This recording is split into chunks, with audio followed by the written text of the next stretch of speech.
মধ্যরাতে রাত ৩টার দিকে যখন তাহাজ্জুদ নামাজে আমরা দাঁড়াবো, এই টাইমে সারা দেশ থেকে ৩ দিন, ১০ দিন, একদিনের তাবলীগের সাথী ভাইদেরকে নিয়ে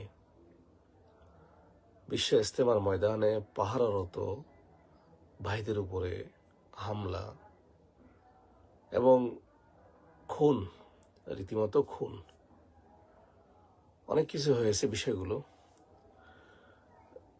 খুবই কষ্ট লাগতেছে বিষয়গুলো নিয়ে, যে সন্ধ্যার সময় দেশের বৈষম্য বিরোধী ছাত্র আন্দোলনের সমন্বয়কদের সাথে সার্জিস এবং হাসান ভাইয়ের সাথে মিটিং হইল।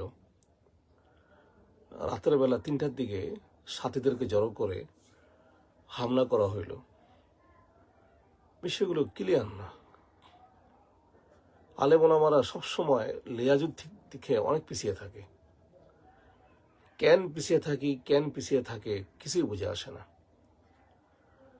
গতবারও ফেসিবাদের সময়, আওয়ামী লীগের সময় আলেম ওলামারা কোনোরকম কোনো সহযোগিতা পায়নি। সব দিক থেকে রক্ত ঝরেছে, মারও খেয়েছে, তুরাগ নদীতে রক্তের দাগ, রক্ত পড়েছে। তখনও কৌশলে আমরা পিছিয়ে।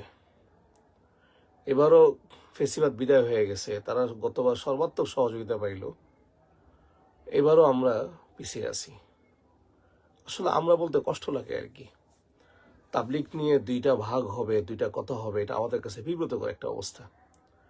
আমাদের এলাকার সাথীদেরকে রাতের বেলা যখন দেখছি যে তারা দেশীয় লাঠি, অস্ত্র, রড নিয়ে যাচ্ছে, তখন আমার কাছে একটু সন্দেহ লাগতেছিল, কিন্তু আমি বিষয়টা নিয়ে তেমন কিছু বলতে চাইনি।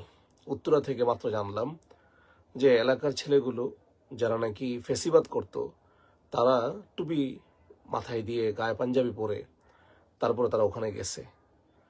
কেন ভাই, বিষয়টা এরকম কেন? আমাদের ধর্ম উপদেষ্টার মিটিংয়ে ইঞ্জিনিয়ার ওয়াসিফ সাহেব যেদিন গিয়েছিলেন সচিবালয়ে, সেদিন আমি সামনে ছিলাম। 1 ঘন্টা তারা সেখানে মিটিং করেছে, আমি নিজে সেখানে ছিলাম। ধর্ম উপদেষ্টা মহোদয় তাদেরকে আশ্বাস দিলেন যে এটা সমাধান হবে, আপনারা এখন বিরক্তি করেন না। এই সমস্ত কিছু করার পরও তারা কিভাবে, কোন সাহসে এইভাবে হামলা চালাইতে পারে?